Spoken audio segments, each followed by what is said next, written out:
Assalamualaikum warahmatullahi wabarakatuh. Nepangkeun wasta pun rahmat Itusba abdi ti kelas 12 IPS 2 bade ngaresensi novel anu judulna Rajapati di Penanjungan.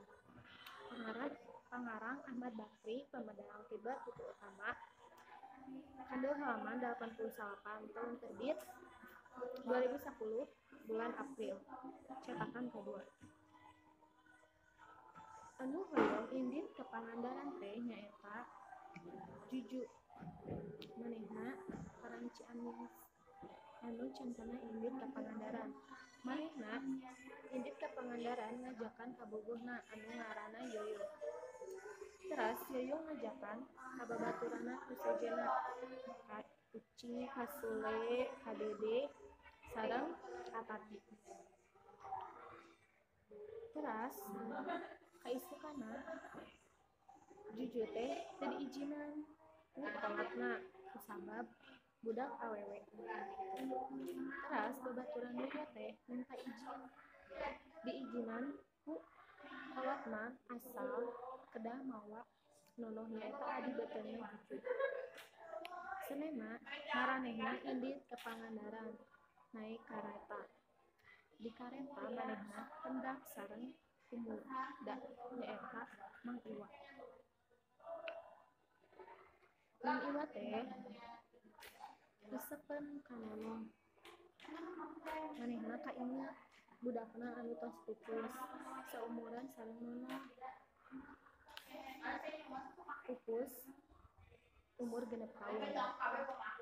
Mang Iwa nanya bade ka marana, bade ka Pangandaran. Terus Mang Iwa nyaritakeun kudu hati-hati lamun indit ka ditu komo anu can nikah mah. Teras satepina di Pangandaran maranehna ka hotel. Teras maranehna indit ka Pangandaran ka Pananjungan. Didinya Yoyo hendak sareng mantan kekasihna nyaeta Nining anu tos nikah sareng sejena.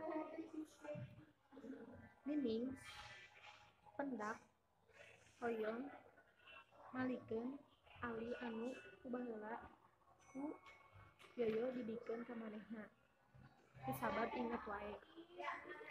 Teras ku Yoyo ditarima. Teras ku Yoyo dibikeun ka bogohna anu ayeuna nyaeta Juju. Pulang ka hotel beutingna salakina Nining teh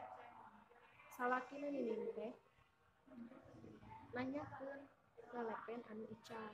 Manehna ngontrol ka hotel na Yoyo.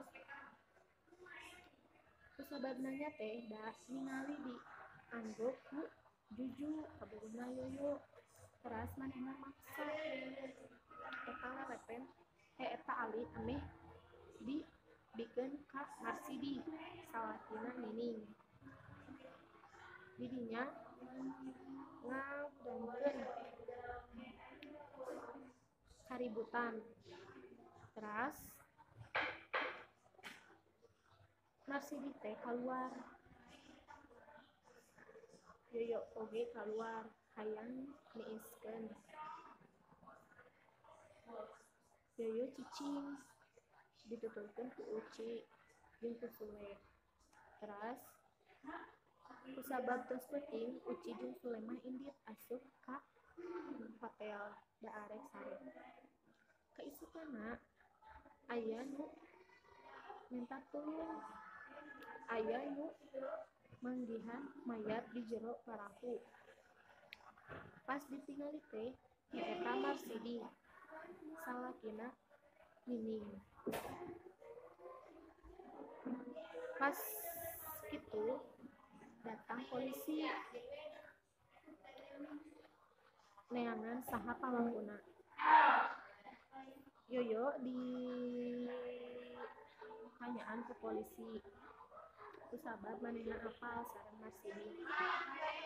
Teras polisi teh manggihan acup jeung hancing. Kaisukana polisi teh indit ka Tasik. tempat enok. Polisi teh nanyakeun, ieu teh bener teu kamejana Kartiwa, nyaeta manggil uar teh. Sareng nok bener ieu teh bajuna Kartiwa. Kartiwa teh nyaeta pamana, nyaeta pamana Enok. Teras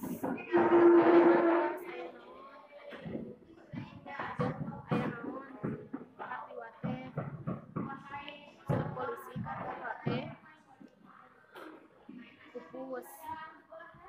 Teras Kartiwa sareng Enok teh indit ku polisi ditinggalikeun.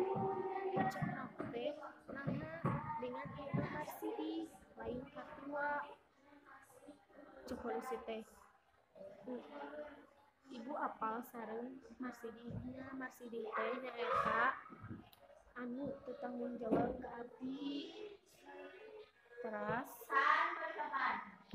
polisi nanyakeun, ieu bener baju Kartiwa?